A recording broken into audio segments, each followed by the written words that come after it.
But we have some breaking Houston Astros news, Cody. A trade! Finally! The Astros have made a move. Just shy of 26 hours away from tomorrow night's MLB trade deadline. According to multiple sources, the Astros have acquired Trey Mancini from the Baltimore Orioles. No idea what the return is going to be just yet. We are consistently refreshing Twitter, and we'll give you that news as soon as we find out. But Trey Mancini coming over from Baltimore, Cody. Alex Bregman got scratched from the lineup today, too. Uh-oh. Brian McTaggart reporting his wife's in labor. So Bregman about to be a dad, which means dad strength, which means watch out American League. Huge. The Mancini deal is slightly disappointing, and here's why. He's not Josh Bell. Okay, so if you're going to move on from Yuli Gurriel, who had a really solid July, who finished the month and has finished the month on a little bit of a hot streak here, if you're going to move on from Yuli Gurriel, I would have hoped that you were moving on for a full-time, no-doubter replacement. This feels like a guy that's going to split time with Yuli Gurriel at first base. And maybe the Astros wanted it that way because there is an attachment to Yuli Gurriel. And obviously Trey Mancini costs a lot less in a trade than Josh Bell would. Josh Bell's crushing the baseball this year. Yeah. Mancini's solid. He's not Josh Bell. Mancini's primarily DH'd this year for the Orioles. He's played a little bit at first base and a tiny bit in the outfield. So it'll be interesting to see how James Click, Dusty Baker put this lineup together on a consistent basis, because this is not a guy that I feel like is for sure the everyday first baseman going forward for this team. So Trey Mancini gives you some versatility, right? He can play first. He can also play both corner outfield spots. You mentioned he's been a DH a lot over the course of this season for Baltimore as well. He's not a great defender anywhere. He's at his best, I think, defensively at first base. He's probably a below-average defender when he's an outfielder, but he does give you a little bit of versatility and can play some left field for you while Michael Brantley continues to return from injury. A lot of things to like about Trey Mancini, and you look at his numbers right now, I think it's important to note, and there's a really good story on Apollo Houston about Trey Mancini and his numbers and what they would be like if he was here in Houston. He's got, I believe, 10 home runs on the season right now. According to this article, and this article came out last week, so maybe this number has grown. If he was playing his home games at Minute Maid Park, he'd have 22 home runs this year. So Camden Yards, a much bigger left field, a much tougher ballpark to hit the ball out of versus Minute Maid Park. So Trey Mancini, from that perspective, feels like a pretty good fit. Like he's got a swing path that might pay dividends here at Minute Maid Park, which is really, really good. Once again, he does give you a little bit of versatility in terms of defensiveness as well.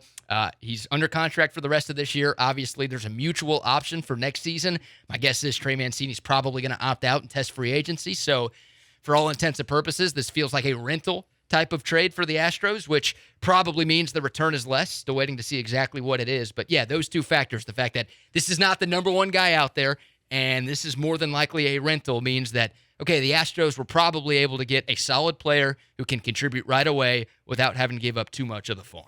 One of the Orioles reporters saying Mancini's on the field in Baltimore, giving hugs to all his teammates and the staff of the Orioles. So he's not going to be here tonight, but he'll be here in short order, and I would guess that they'll get him in the lineup here pretty quick. I'll be interested to see the guys that run the Orioles now.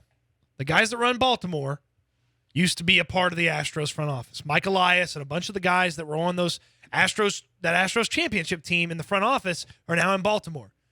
Did the player they want or the player they got, was that somebody that Elias knew very well from his time here in Houston or something like that? We haven't seen the return just yet, what Baltimore got for Mancini. I got to imagine, though, it's far less than what Josh Bell would have cost. It's far less than what one of these center fielders would have cost. And I would say this too, BK. This is nice. I like this. Not enough. Not enough. It's not enough. You cannot be done. Don't turn your phone off, James Click, okay? Don't go sit in the sauna where the phone's going to overheat and you won't be able to get text messages for a couple of hours, all right? Don't do that. Not yet. Is that a thing? Yeah, my phone overheats in the sauna when I get in there. You've done this before? Yeah. It takes like 45 minutes to reboot. Bad deal. Don't do that. Not what you want. So Dan Connolly, who covers the Orioles for The Athletic, he broke the story about this trade going down. And he said, quote, "Don't know who is involved, but the Orioles will get multiple players in exchange for Trey Mancini. So this will not be a one-for-one type of deal. Multiple players, we don't know the names yet, going back to Baltimore in exchange for Mancini. But you're absolutely right. Like, this cannot be it. And, oh, by the way, like a minute before This Astros trade news dropped. The Yankees acquired Frankie Montas and Lou Ferrigno. Not Lou Ferrigno.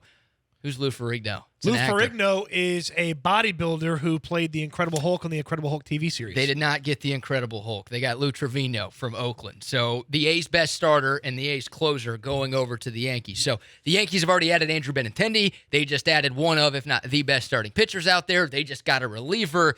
They're clearly meeting business, right? And we felt good. I still feel good about the Astros' chances against the Yankees in the ALCS should they match up there. But you know the Yankees are going to continue to make moves. You're right. This cannot be the end. And I don't think it will be the end for James Click and the Astros. Man, the Astros and the Yankees both shopping a little bit below where most people expected them to be shopping. The Yankees were thought to be in the Luis Castilla conversation. We read a report earlier today that they were interested in Shohei Ohtani. They had a conversation about Juan Soto, and that's not what they've got. They've not gotten anything quite like that. Montas is nice. He's a nice player, but he's not Luis Castillo. And then the Astros. We thought they were going to be shopping for Josh Bell. They end up with Trey Mancini. So the two teams to beat in the American League have shopped a little bit below where they're expected to be shopping. I don't anticipate that either one of them are done, though. And now the Yankees have a double Trevino action. Oh, they do. They have Jose Trevino, and now they have the A's Trevino. I like They're that. spelled differently, but double Trevino, we've never seen anything quite like this. Are they related? No, it's spelled different. Yeah, I guess that would make sense if it's spelled differently. They're probably not related. So there's the Astros news. Trey Mancini, the newest member of the Houston Astros.